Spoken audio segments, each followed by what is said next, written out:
Frank Dawson had lived through 40 Oklahoma springs, and he knew when weather was about to turn deadly. But what he didn't know, what nobody in rural tornado country truly understood, was that animals could sense it before any weather service radar. At 3:47 p.m., 50 minutes before the tornado sirens would sound, Thunderbolt began acting strange. The 5-year-old Black Angus bull was normally aggressive, territorial, difficult to handle, the kind of animal Frank kept isolated in the far pasture because he was too dangerous for the main herd. Thunderbolt had earned his name by being temperamental and unpredictable, charging fences, bellowing at anyone who came near. But at 3:47 p.m., Thunderbolt wasn't just bellowing. He was frantic. Frank first noticed it when he was working in the machine shed, repairing a tractor. The sound carried across the quarter-mile distance. A continuous, desperate bellowing unlike anything Frank had heard in 30 years of raising cattle. "What the hell's gotten into him?" Frank muttered, walking outside.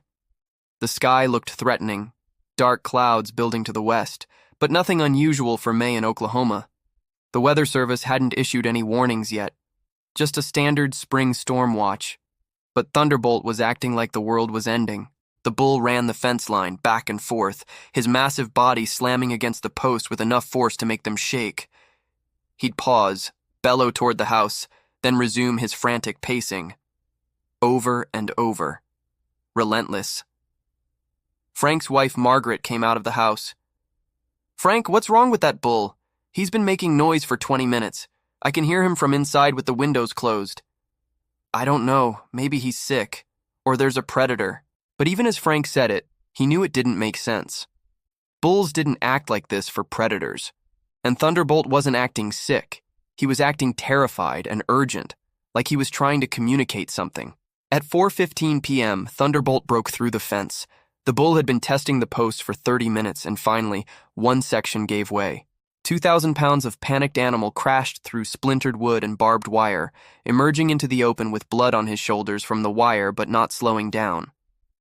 Frank grabbed his rifle from the shed, not to shoot Thunderbolt, but for safety if the bull became dangerous.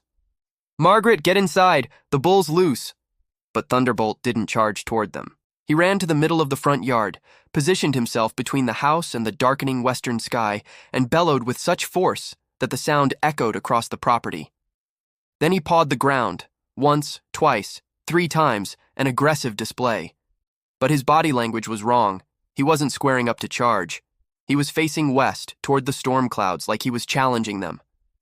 "Frank, that's not normal," Margaret said from the porch, her voice uneasy. "Animals don't act like that unless—" The tornado sirens started wailing. At 4:37 p.m., the Weather Service issued an immediate tornado warning for Moore County.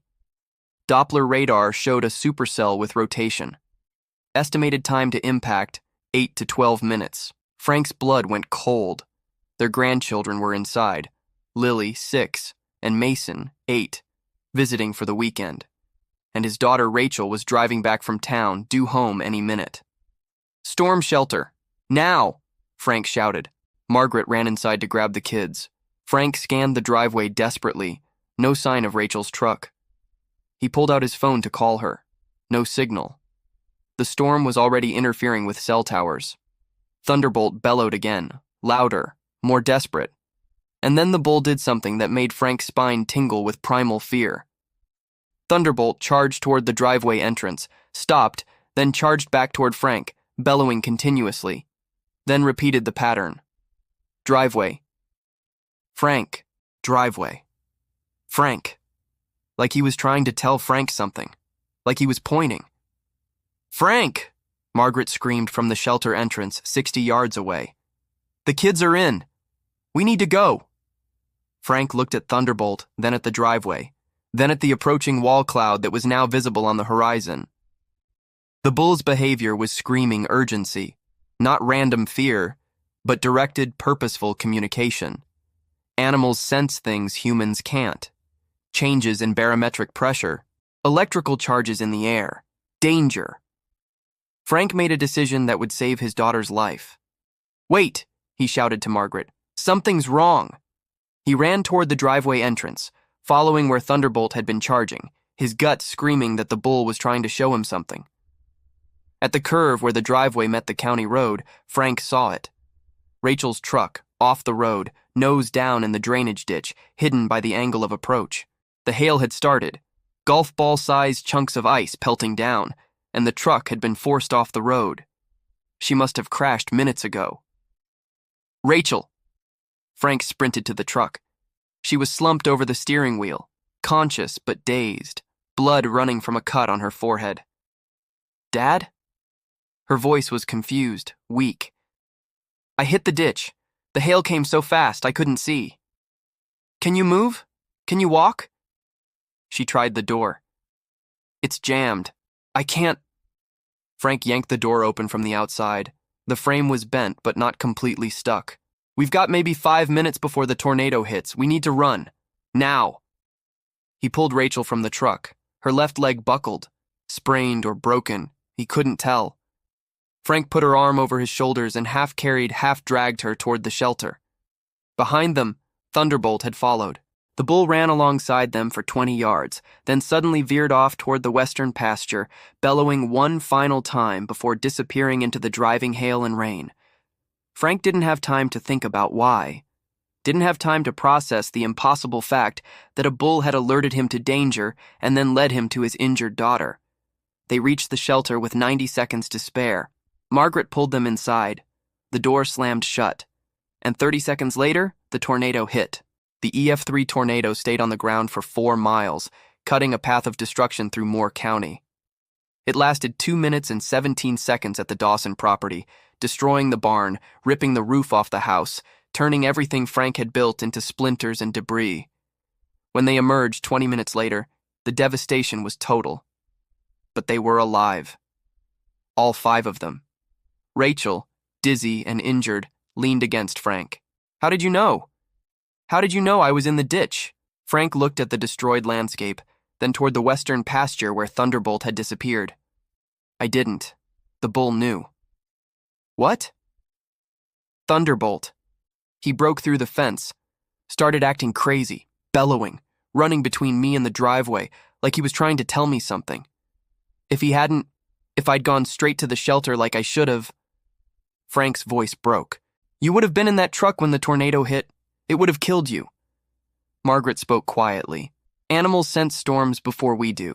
The pressure changes, the electricity in the air. He knew the tornado was coming before the sirens did.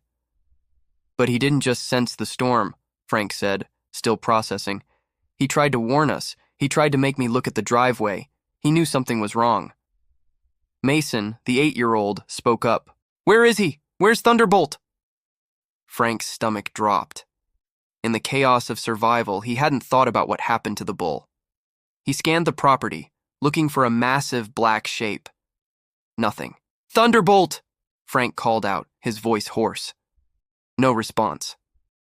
They spread out, searching through the debris.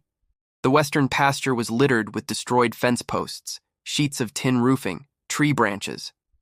The tornado had carved a path right through where Thunderbolt had run. It was Lily who found him. Grandpa! Over here! Thunderbolt lay in a shallow depression near the creek, partially sheltered by an embankment that had protected him from the worst of the winds. He was breathing but clearly injured. Cuts from debris, a deep gash on his shoulder, his right hind leg at an awkward angle. But he was alive. Frank knelt beside the bull, and Thunderbolt's eye opened, focused on him, and the bull made a soft, exhausted sound. You saved us, Frank whispered, his hand on the bull's massive head. You warned us. You made me find Rachel. You saved my daughter's life. Frank's hands were shaking as he called Dr. Elena Rodriguez, the only large animal veterinarian within 30 miles. The phone signal was weak, cell towers damaged by the storm, but the call connected. Elena, it's Frank Dawson. I need you at my place immediately. Emergency. Frank, half the county's been hit. I've got calls backed up. My bull just saved my family's lives. He warned us about the tornado, helped me find my daughter before she died in that ditch. Now he's injured and I'm not letting him die. Please. There was a pause. I'm 20 minutes out. Keep him calm. Don't let him try to stand. Rachel sat on the ground nearby, her leg propped up, watching her father with the bull. Dad. What you said about him warning you, do you really think he knew? I watched him, Rachel. For 40 minutes before the sirens went off, he was frantic. Breaking fence, bellowing, running patterns trying to get my attention. Then when he got out, he didn't charge us, he positioned himself pointing at the driveway, like he was trying to show me. Frank's voice was thick with emotion. Animals sense storms before we do. Pressure changes, electrical charges. He knew that tornado was coming before any radar did. Margaret had found a tarp and brought water. The news is saying the tornado touched down at 4:52 p.m. Thunderbolt started acting strange at 3:47, over an hour before. Cattle don't do that, Rachel said. They hunker down, they run, but they don't try to communicate with humans. This one did. Mason approached cautiously. Is he gonna be okay, Grandpa? I hope so, buddy. Dr. Rodriguez is coming. Lily, the 6-year-old, had picked wildflowers that somehow survived the storm. She placed them near Thunderbolt's head. Thank you for saving my mommy, she whispered to the bull. Thunderbolt's ear flicked toward her voice, acknowledging. Dr. E. Elena Rodriguez arrived in her mobile clinic truck, navigating debris-strewn roads. She was a no-nonsense woman in her 40s, carrying equipment that looked impossibly heavy with practiced ease. Show me, she said, all business. Frank led her to Thunderbolt. Elena knelt beside the bull, her hands moving quickly, professionally, assessing injuries while talking in a calm, steady voice. Lacerations from debris. This shoulder wound is deep but clean. Right hind leg, fractured but not compound. Could be worse. She looked at Frank. Tell me exactly what happened. Frank explained everything. The frantic behavior, the fence breaking, the bellowing patterns, how Thunderbolt had positioned himself pointing at the driveway, how following the bull's urgency had led Frank to Rachel's crashed truck. Elena listened, her expression neutral, then pulled out her phone. I'm recording this. For documentation. Do you realize what you're describing? What? Purposeful interspecies communication under extreme stress. A bull exhibiting problem-solving behavior and attempting to direct human action. Elena began treating Thunderbolt's wounds as she spoke. There are documented cases of animals sensing natural disasters before humans. Earthquakes, tsunamis, volcanic eruptions. Cattle getting agitated before tornadoes isn't uncommon, but what you're describing, the directed behavior, the pattern repetition, trying to make you follow him. You think I'm making it up? No. I think you witnessed something extraordinary. Elena administered pain medication and antibiotics. This bull didn't just sense danger and panic. He tried to warn you, and when you didn't understand, he escalated his behavior until you paid attention. That's intelligence. Margaret spoke from behind them. There are ring camera videos. From the house. It records motion. If Thunderbolt was in the front yard... Frank's head snapped up. The cameras! I didn't even think... Are they still working? Cameras are fine. It's the power and Wi-Fi that are out, but the footage should be saved locally. 2 hours later, sitting in a neighbor's house with power, Frank downloaded the ring camera footage onto his phone. The family crowded around, watching. The timestamp showed 3:47 p.m. Thunderbolt appeared in the distance, at his fence line, bellowing. The audio was faint but audible. For 3 minutes, he paced, increasingly agitated. At 3:52 p.m., Thunderbolt charged the fence, testing it, backing up, charging again. At 4:03 p.m., the first visible crack appeared in a fence post. At 4:15 p.m., the section collapsed. Thunderbolt burst through, wire trailing from his shoulders, and ran straight to the front yard. Then came the behavior that made Elena Rodriguez inhale sharply. Thunderbolt positioned himself in the camera's view, faced the house, and bellowed. Then he turned toward the driveway entrance, took several steps in that direction, stopped, turned back to face the house, and bellowed again. He repeated this pattern 7 times. Driveway, house, bellow, driveway, house, bellow. At 4:37 p.m., the tornado sirens started. 60 seconds later, Frank appeared on camera, running toward the driveway, following the direction Thunderbolt had been indicating. Oh my God, Rachel breathed. He was showing you. He was literally showing you where to go. Elena replayed the sequence 3 times. I need to send this to colleagues, to research institutions. I've never seen documented behavior like this from cattle. What does it mean? Mason asked. Elena looked at the boy seriously. It means animals are far more intelligent than we give them credit for. It means Thunderbolt somehow understood that something was wrong at the driveway, understood that humans needed to know about it, and attempted to communicate that information in the only way he could. But how did he know Rachel was there? Margaret asked. She crashed after he started acting strange. He couldn't have seen her truck from his pasture. I don't know, Elena admitted. Maybe he heard the crash. Maybe he sensed something else. Distress vibrations, sounds humans can't hear. Or maybe it was pure chance that he was pointing at the driveway right when she happened to crash there, and your husband interpreted the behavior correctly. Does it matter? Frank asked. Chance or intelligence, he saved her life. No, Elena agreed. It doesn't matter. He's a hero either way. By evening, Thunderbolt was stable. Elena had set the fractured leg, stitched the deep shoulder wound, and administered enough pain medication to keep him comfortable through the night. She'd return in the morning to reassess. As the sun set over the devastated property, Frank sat beside Thunderbolt, who was resting but awake, his dark eyes watching Frank with what looked almost like understanding. I was going to sell you, Frank said quietly. Thought you were too difficult, too dangerous. But you're not dangerous. You're just smart, strong.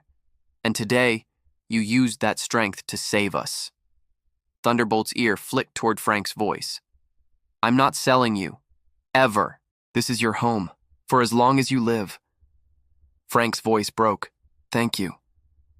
Thank you for not giving up on trying to tell me. Thank you for being stubborn enough to break through that fence. Thank you for my daughter's life. Rachel approached, limping on crutches the paramedics had provided. She knelt awkwardly beside her father and placed her hand on Thunderbolt's side. I owe you everything, she told the bull. Everything. And Thunderbolt, the aggressive bull that nobody wanted to handle, the animal people called dangerous and unpredictable, made a soft, gentle sound, almost like contentment. Because he was home. He was safe. And the family he'd saved finally understood what he'd been trying to tell them all along. The next morning, Frank's neighbor, Tom Bradley, came by to check on the family and help clear debris. Tom had taken cell phone video of the tornado damage, including footage of Thunderbolt lying injured near the creek. Frank, people need to hear this story, Tom said. A bull warning you about a tornado saving your daughter. That's incredible. It's private, Tom. Family business. It's more than that. It's proof that animals are smarter than we think. That they can help us. Tom gestured at the destroyed barn. You're going to need help rebuilding. Insurance doesn't cover half of tornado damage. Let me post about what happened. Maybe people will want to help. Rachel, sitting on the porch with her casted leg elevated, spoke up. Dad, he's right. We're going to lose everything if we can't rebuild quickly. The cattle need shelter before winter. Frank looked at Thunderbolt, now resting comfortably under a temporary tarp shelter Elena had helped construct. I don't want people thinking I'm making this up for attention. You have Ring camera footage, Margaret reminded him. You have timestamps. You have Elena's medical documentation of Thunderbolt's injuries consistent with the tornado. You have the truth. Reluctantly, Frank agreed. Tom posted on Facebook that evening. Neighbor's bull sensed tornado an hour before warnings, broke through fence to alert family, helped save a woman's life. Currently recovering from injuries sustained during the storm. This is why we respect animals. They know things we don't. He included photos of Thunderbolt, of the destroyed property, and a link to a brief video Frank had recorded explaining what happened. The post was shared 40 times in the first hour, then 400, then 4,000. By the next morning, it had been shared over 100,000 times. The local news arrived first. Channel 9 from Oklahoma City sent a reporter and cameraman. Mr. Dawson, can you walk us through what happened? Frank, uncomfortable with cameras, described Thunderbolt's behavior. The frantic bellowing, the fence breaking, the directional patterns toward the driveway. And you're certain the bull was trying to communicate something specific? I'm certain he was agitated over an hour before the tornado sirens. I'm certain his behavior led me to my daughter's crashed truck. Whether he understood what he was doing or it was instinct, I don't know. but he saved her life. The reporter interviewed Rachel next, who showed her casted leg and the healing cut on her forehead.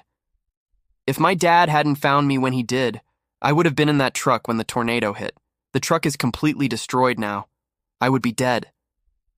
The story aired that evening on the 6 p.m. news. By 9 p.m., it had been picked up by CNN, Fox News, and ABC.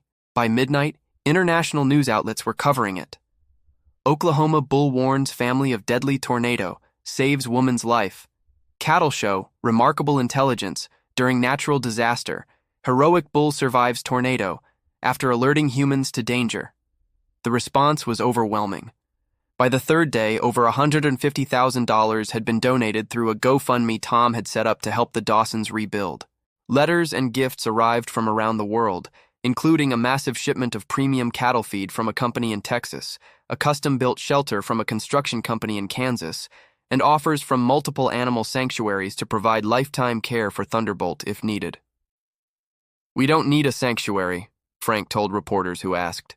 "Thunderbolt stays with us, always." But the story also sparked something unexpected.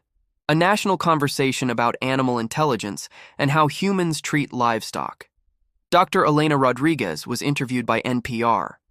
What Thunderbolt did demonstrates sophisticated cognitive processing, sensing environmental danger, recognizing that humans needed to be alerted, and attempting interspecies communication. This isn't just instinct. This is problem-solving intelligence. Animal behavior scientists from 3 universities contacted Frank, asking to study Thunderbolt's behavior patterns. "We want to understand how cattle process environmental threats and whether they can intentionally communicate with humans," one researcher explained. But it was the messages from regular people that affected Frank most deeply. "I've worked with cattle for 30 years and always treated them like they were just dumb animals. Your story made me realize there's so much more. Thank you. I'm a rancher in Montana. After seeing what Thunderbolt did, I started paying more attention to my herd's behavior. Last week, my cows got agitated before a severe snowstorm hit. They knew. Animals know.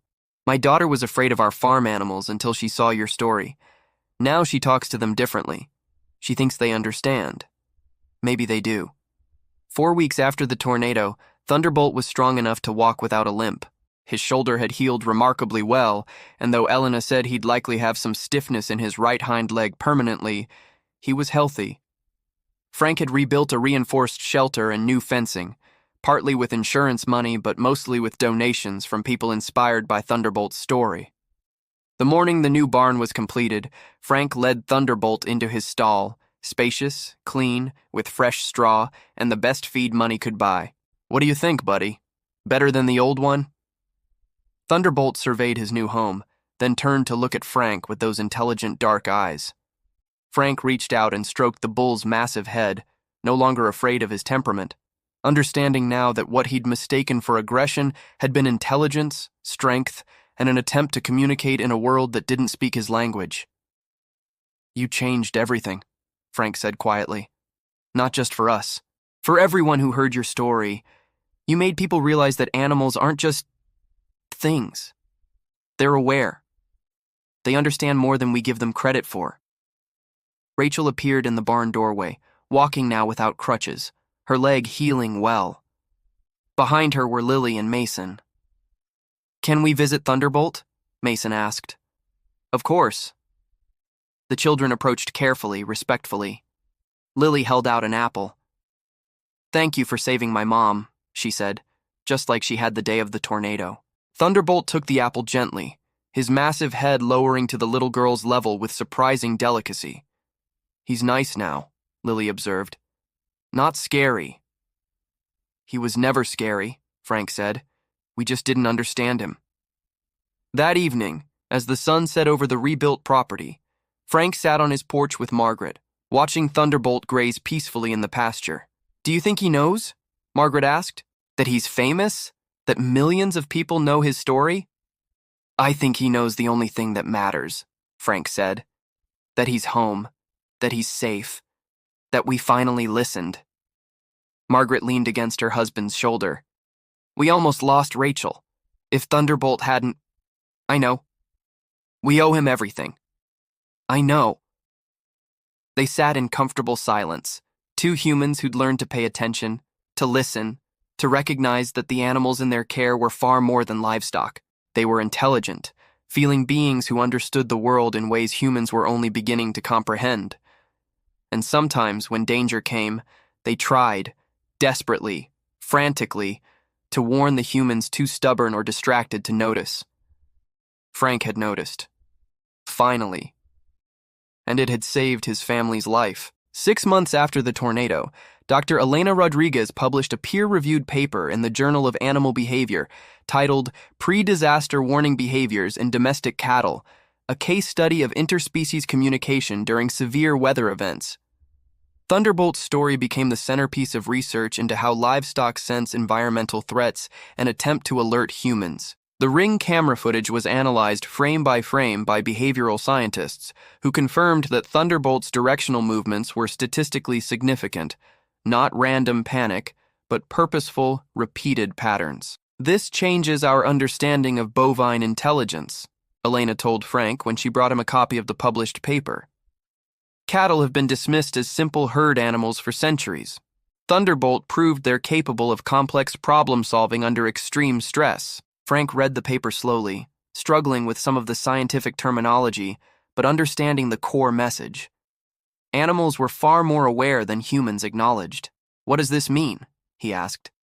Practically for farmers and ranchers? It means we need to pay attention. When livestock act strangely, when they're agitated for no apparent reason, there might be a reason we just can't perceive yet. Elena smiled. You listened to Thunderbolt. Most people would have ignored him or locked him up. You trusted your instincts and it saved lives. The story's impact extended beyond academia. Agricultural organizations across the Midwest began hosting workshops on reading animal warning behaviors. Frank was invited to speak at 3 of them, reluctantly accepting, because Margaret convinced him it mattered. Standing before 200 ranchers in Tulsa, Oklahoma, Frank felt profoundly uncomfortable. I'm not a scientist or an expert. I'm just a rancher who got lucky, or blessed, that I paid attention when my bull was trying to tell me something. He showed the Ring camera footage. The room went silent, watching Thunderbolt's deliberate patterns. How many of you have seen animals act strange before storms? Frank asked. Nearly every hand went up. How many of you investigated why? Most hands went down. That's what I'm asking you to do. Not to treat every agitated cow like it's predicting disaster, but to pay attention. Animals sense things we don't. Pressure changes, sounds we can't hear, vibrations in the earth. They're not magic. They're just tuned into things we've learned to ignore. An elderly rancher raised his hand. Son, I've been raising cattle for 50 years. Never thought they were smart enough to warn anybody about anything. But last month, my herd bunched up against the north fence for no reason I could see. 2 hours later, a flash flood came through from the south. That fence line was the high ground. They knew. Stories poured out. Cattle refusing to enter specific pastures before lightning strikes. Horses becoming agitated hours before earthquakes. Dogs barking frantically before unseen dangers materialized. We've been ignoring them, a woman said quietly, treating them like they're too dumb to understand their own world. Yeah, Frank agreed. We have. Back home, Thunderbolt had become something of a local celebrity. Schools brought children on field trips to meet the Hero Bull. Frank always accompanied the visits, teaching kids to approach respectfully, to move calmly, to understand that Thunderbolt was still a 2,000-pound animal who deserved respect. Why did he save you? A 10-year-old girl asked during one visit. Frank considered the question carefully. I don't know if he was trying to save us specifically.